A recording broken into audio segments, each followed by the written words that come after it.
In the last 2 weeks, we've seen very different types of losses. IU was so bad that there was a genuine belief this team could lose out, but Ohio State was so close that you completely change your mind on how high the ceiling is. Nebraska's got 4 games left, and while last season's injury issues led to a winless November, a healthier, more complete team in 2024 has a chance to finish the month undefeated. So today, I'll give you my 6 takeaways from week 9 and where the rest of their opponents stand going into November.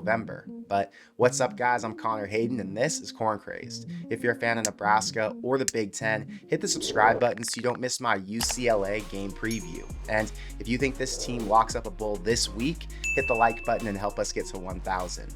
But now, let's get into it. He's hit and he's taking a shot downfield, wide open end zone, caught, touchdown. Colorado makes their first appearance in the polls, coming in at 23rd nationally, one spot ahead of Illinois. And I think this week's AP poll gives you a really good breakdown for the top 3 tiers in college football. The top 14 is made up of teams with elite talent and really good coaching. 15 to 20 is teams who could compete with the top 14 and maybe win a few of those games, but they haven't showed the same dominance or consistency. Then you look at 21 through 40, the group that Nebraska belongs to, with teams like Arkansas, Iowa, Vanderbilt, and USC.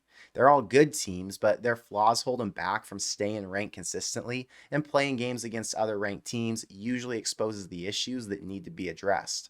Looking at the Big Ten standings and where Nebraska's last 4 opponents sit today, I'd say the only one with a legit shot to finish the season with 9 wins is Iowa, but even that feels like a stretch based on these past few weeks. There is no dominant team left on the schedule.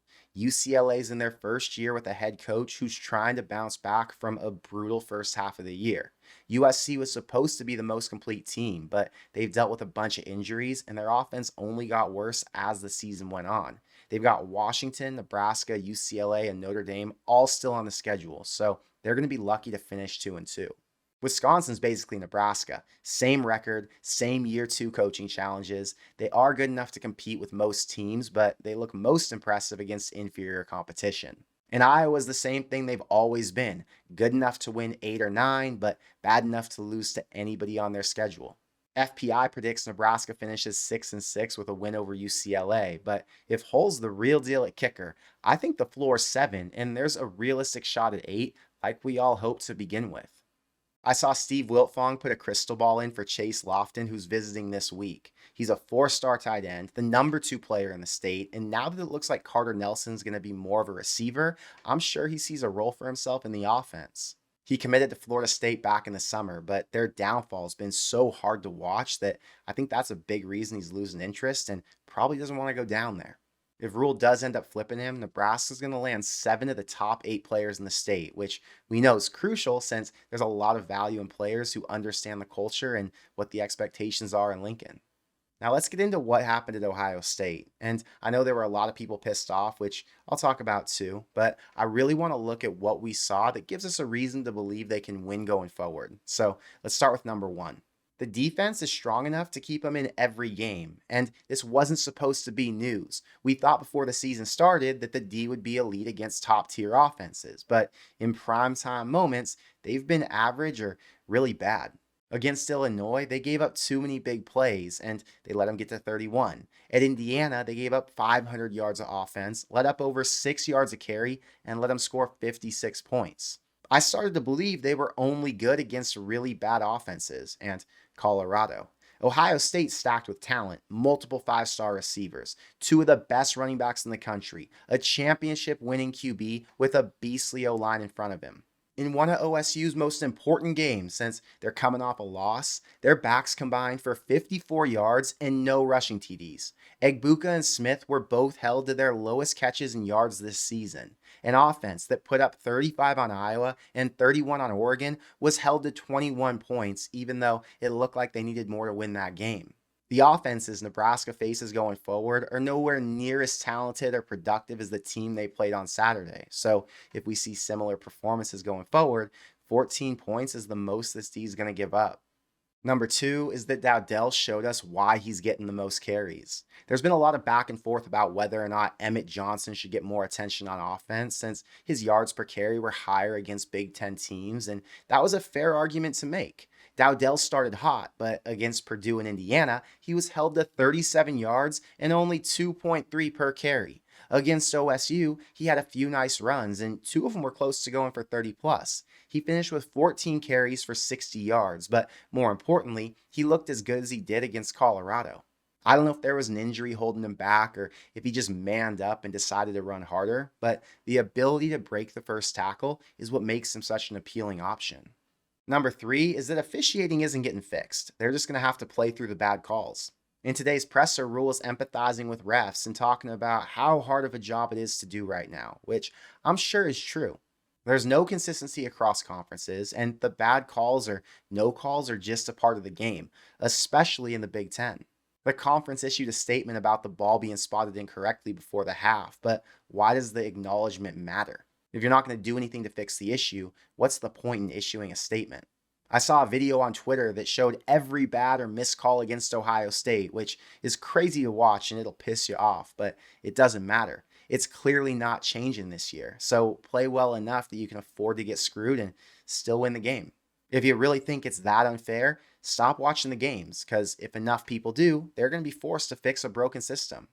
Fourth is that John Hull has the potential to win the next four games. Coming into week 9, he only made one kick on 5 attempts, so my confidence that he was going to make him in the horseshoe was pretty low.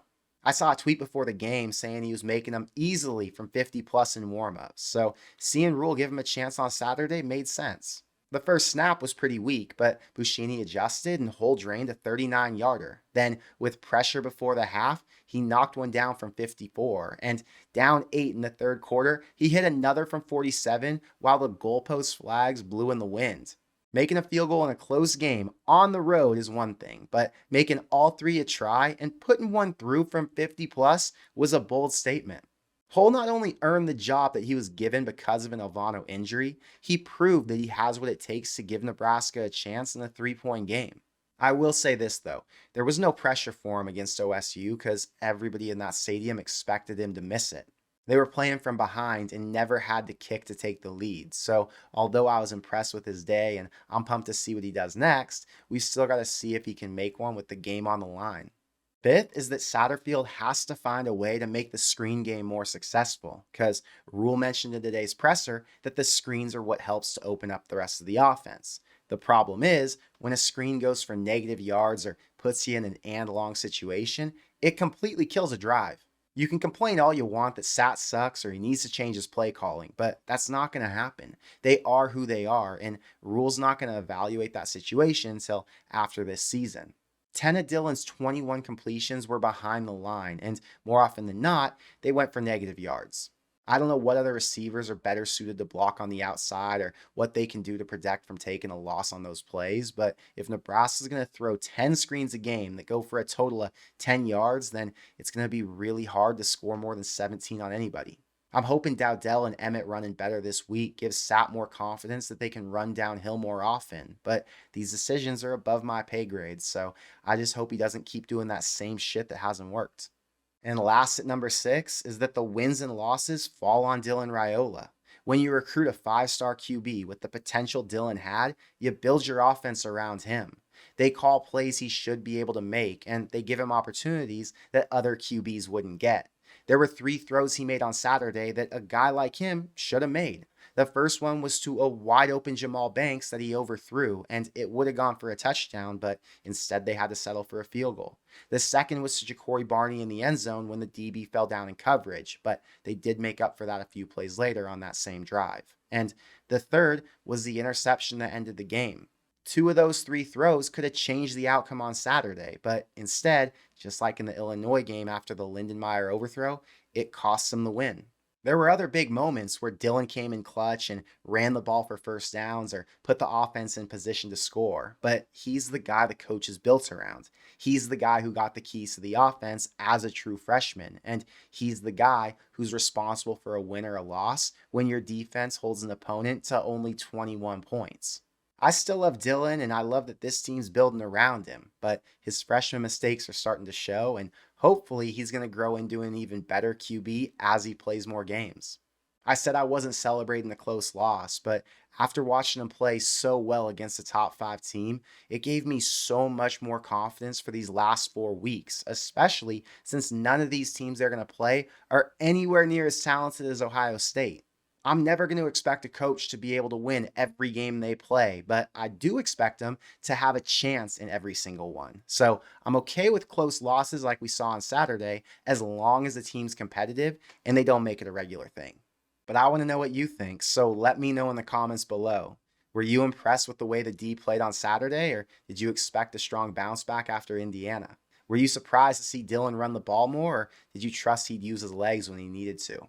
And what's your new outlook on this season? I saw so many people say Nebraska wouldn't win another game after the IU loss, but it feels like those takes are few and far between now. So I'm sure we're all back on that 7 or 8 win expectation. But that's all I've got for today. So until next time, thank you for being here, and I will see you in the next one.